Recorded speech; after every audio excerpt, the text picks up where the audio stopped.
Adun bersama istri dan anaknya tinggal di dalam rumah kecil yang ada di sebuah desa terpencil. Tiap hari ia bekerja di ladang yang tidak seberapa jauh dari rumahnya. Kadang-kadang juga ia mencari kayu di tengah hutan. Waduh, kemalaman nih, harus segera pulang.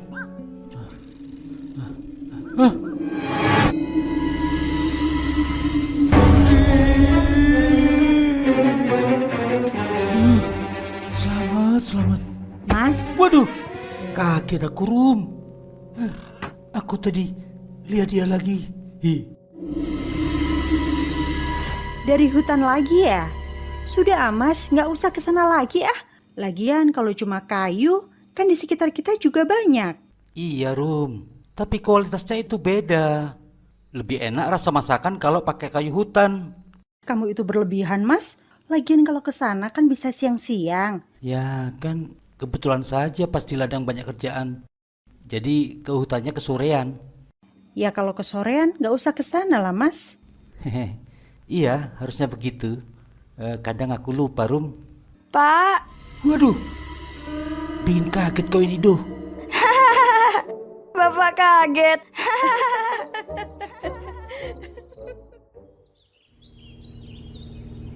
Beberapa hari kemudian, Lara yang sudah lama merantau ke kota datang bersama anak dan suaminya.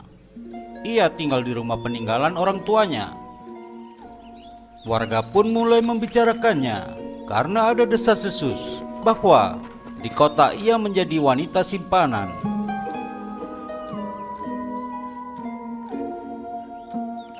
Bapak. Ada apa Mas? Ayo, sini. Tuh, lihat. Loh, Lara? Hore. Kamu tuh ya pulang kampung nggak pernah main ke rumah. Aku mau main ke rumahmu tapi pintumu selalu tertutup. Lah kok sekarang ketemu di sini? Aku kira kamu kayak orang-orang gak suka sama aku. Apa sih? Kita kan teman baik dari kecil. Lara terpaksa harus mencuri karena uangnya sudah habis. Sebab sebelumnya dipakai untuk mengobati suaminya yang terkena serangan jantung. Suaminya juga dipecat dari pekerjaannya karena kepergok selingkuh dengan Lara. Lara pun mengajak suaminya tinggal di desanya karena untuk hidup di kota biayanya besar. Ya ampun Rah, kok nggak nyangka sampai kayak gini? Gak tahu Lara. Sudah, jangan khawatir. Bentar ya, aku minta Mas Adun ambil buah-buahan buat kamu. Makasih ya Rum. Mas, Hore.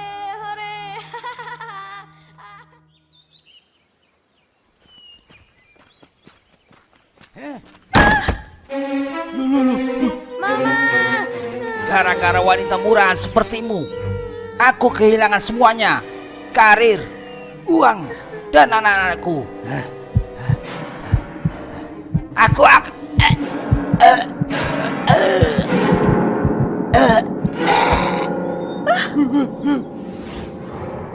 Lara, tentang pemakaman. Kepala dusun tidak berkenan jika suami Lara dikubur di pemakaman dusun karena bukan warga resmi. Dikubur di halaman rumah Lara pun tidak bisa karena ternyata orang tua Lara dulu dipinjami tanah oleh dusun. Ditambah ada rasa sebal warga karena semasa hidup suami Lara orang yang tidak pernah bersilaturahmi dan nampak angkuh. Jika jenazah ini tidak segera dikubur, takutnya, aromanya akan mengganggu warga lain. Iya Pak. Kalau enggak, mungkin kami akan membakar mayat suamimu. Yo.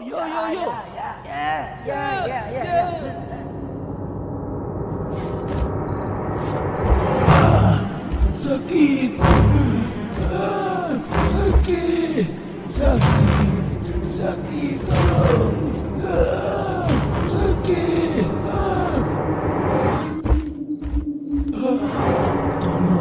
Tolong aku.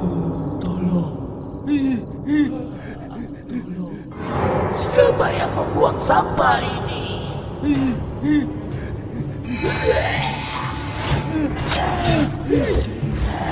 Ambil sampah ini. Ambil.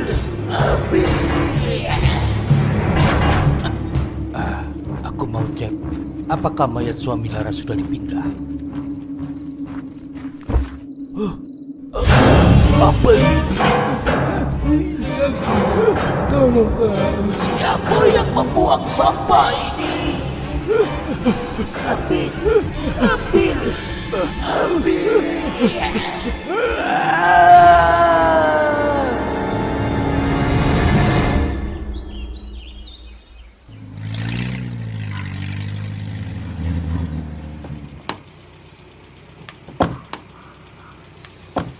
Itu Kiai, dekat patok itu.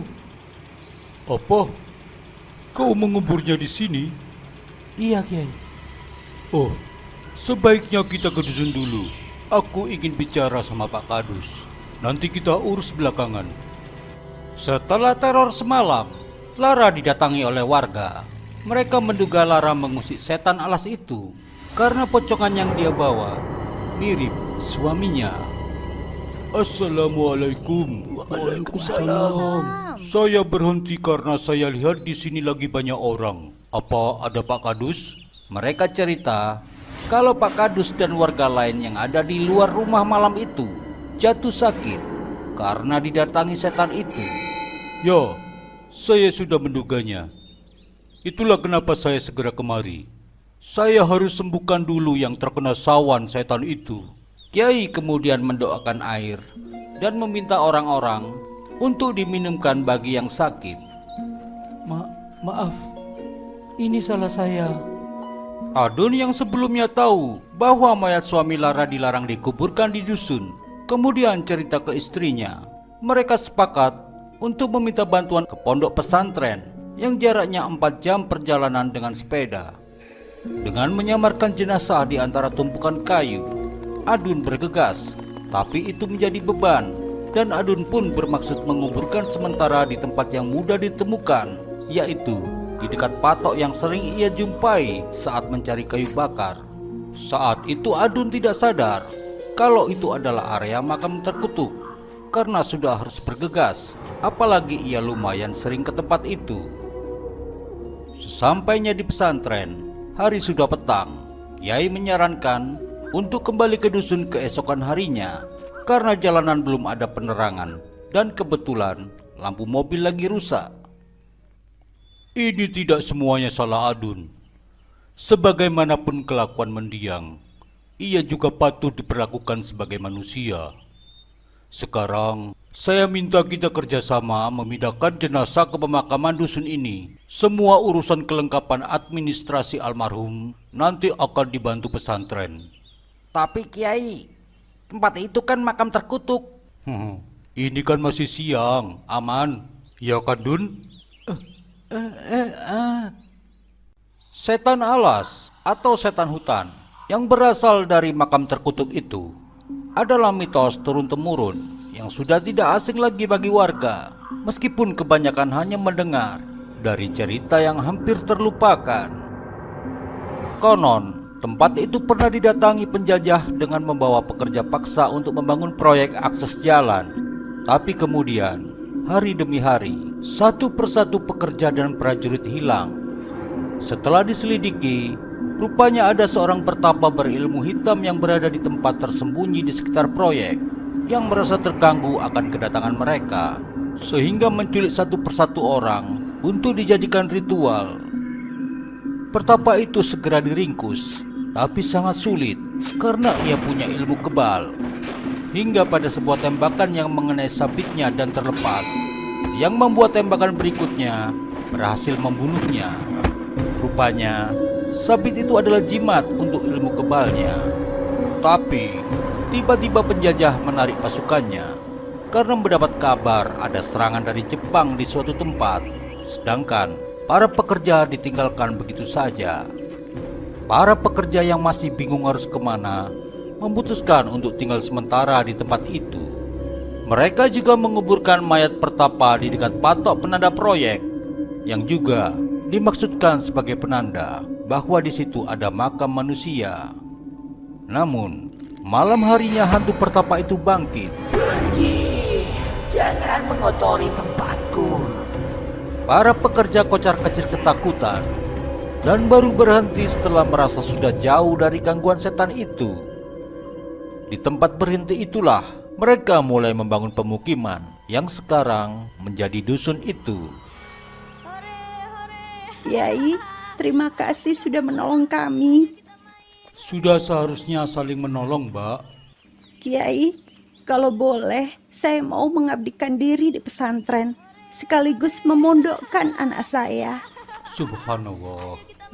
Untuk niatan Mbak, nanti saya kabari lagi. Dun, kamu mau kerja di pesantren juga nggak? Iya mas, terima sajalah daripada keluyuran di hutan terus. Takut aku. Tapi bagaimana dengan ladang kita, Rum? Alah, alasan saja. Terus, kalau aku nanti kangen sama kamu gimana, Rum? Ah, gombal.